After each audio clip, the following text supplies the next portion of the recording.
Hello, and welcome to day 3, Wednesday, December 2nd. It is a Wednesday. That means it's an async day. We will not meet on Zoom as a class. Let's see what we have to do for today. First, you'll watch this video. Then you'll click async. There is a MEL activity, a reading activity. Please complete it. And then you have a sequencing activity with a paragraph. So you're going to open the document by clicking My Document, as you always do on the side.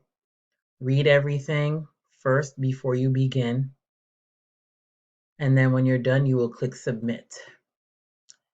Second, and that's it for Async, Mel, and this Google Doc. If you always wanted to get your high school diploma, you don't have a high school diploma from your country, you can get some information about the GED at Carlos Rosario, both English and Spanish GED.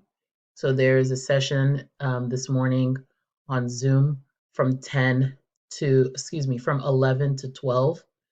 And here is the ID and the password. If that doesn't work, you can always click this link and it should take you there. All right, good luck.